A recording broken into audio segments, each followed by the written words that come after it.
Bonjour, bienvenue à tous au Forum économique breton 2023, la quatrième édition. Alors aujourd'hui, on va prendre un peu de hauteur. On a une émission spéciale aviation décarbonée. C'est un sujet extrêmement intéressant et je reçois pour ça Guillaume Abéguilé, qui est responsable opérationnel de Green Aerolyse. Bonjour. Bonjour. Alors, est-ce que vous pourriez présenter l'entreprise pour ceux qui ne vous connaissent pas ? Absolument. Donc Green Aerolyse, c'est un accélérateur de la transition environnementale de l'aérien. Notre rôle dans cette transition environnementale, c'est de faciliter le déploiement d'avions, de nouveaux avions plus durables, équipés de nouvelles technologies de propulsion, hybrides, électriques, hydrogène, auprès d'opérateurs de l'aérien. Opérateurs de l'aérien, c'est très large, ça peut être des aéroclubs, ça peut être des écoles de pilotage, des compagnies aériennes, des entreprises qui ont des besoins de se déplacer par la voie des airs, ou encore demain des régions qui voudraient offrir à leurs habitants des moyens de désenclavement. Comment on fait ça ? On le fait via un service de location, tout inclus, c'est-à-dire qu'on met à la disposition de nos clients un avion avec ses batteries, son chargeur, la maintenance est comprise également, ainsi que l'assurance. Donc à ce stade, on a une flotte d'une trentaine de Vélis Electro. Le Vélis Electro, c'est un biplace, 100% électrique.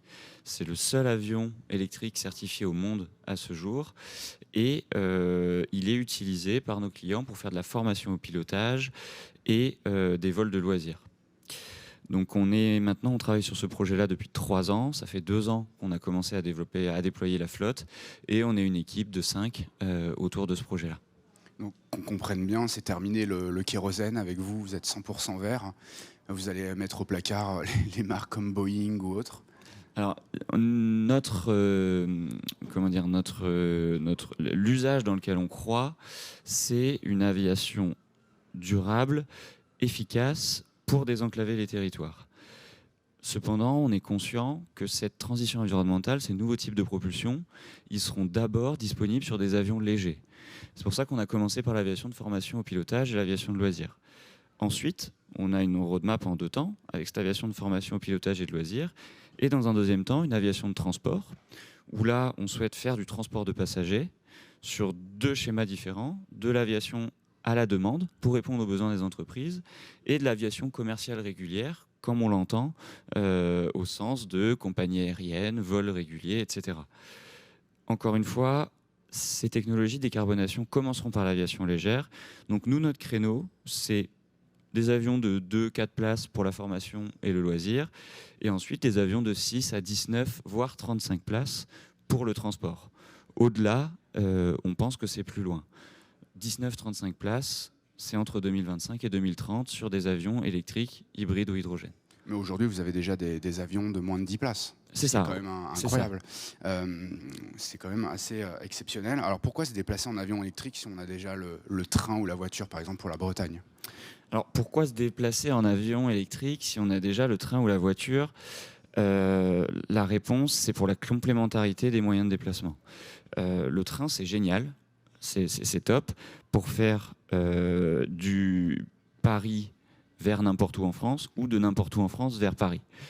Quand on est en Bretagne, on est bien placé pour savoir que si on veut faire Brest, La Rochelle par exemple, en train, on est obligé de passer par Paris. Donc là, le train n'est pas efficace. La voiture, c'est pareil, c'est génial pour faire des déplacements sur des courtes distances, jusqu'à 200, 300 km, sans obstacle physique. Obstacle physique, ça peut être des grands lacs, ça peut être des montagnes ou autre chose.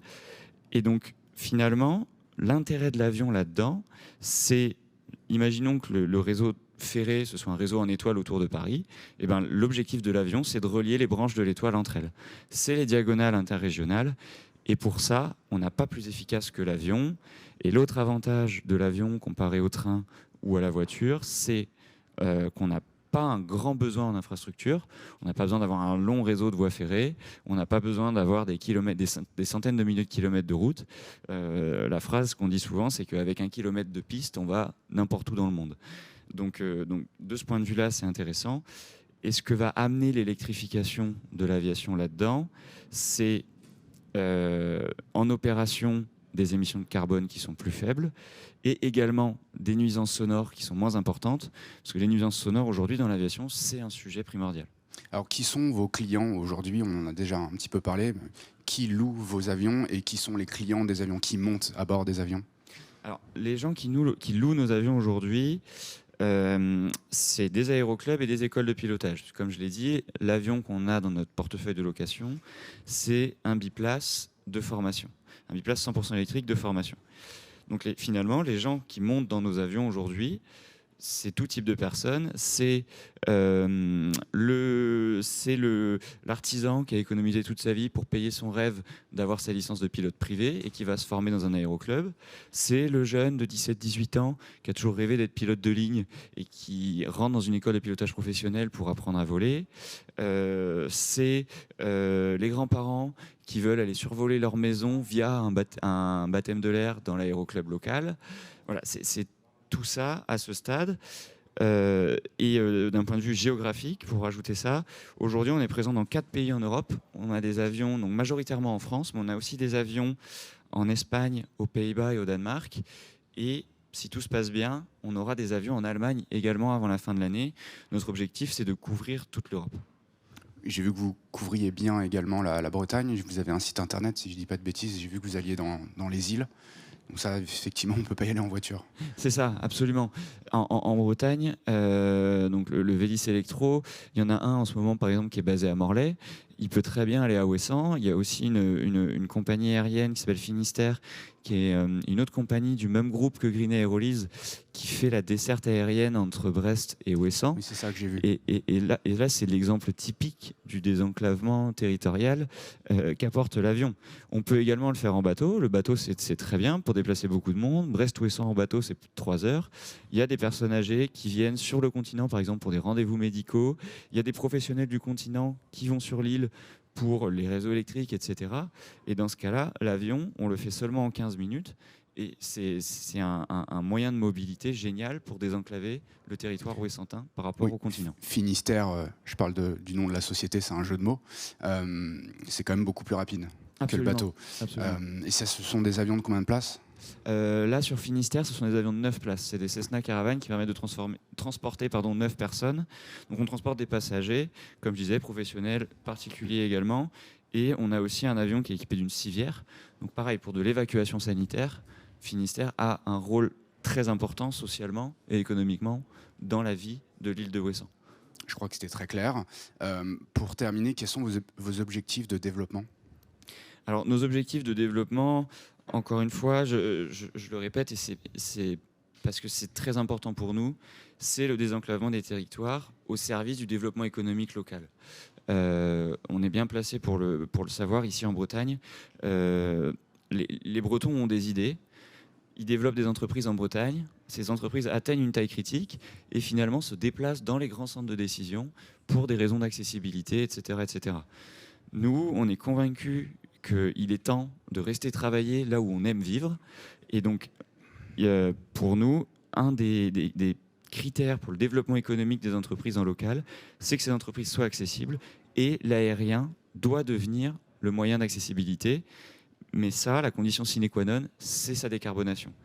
Donc, ce qu'on attend disons, avant 2030, sur les 3-4 années qui nous attendent, c'est d'être capable de proposer des avions de transport, des avions de 6, 9, 19 places, de sorte à être capable de répondre aux besoins de déplacement des entreprises et à terme aux besoins de déplacement des habitants des territoires pour se déplacer et rayonner autour de chez eux.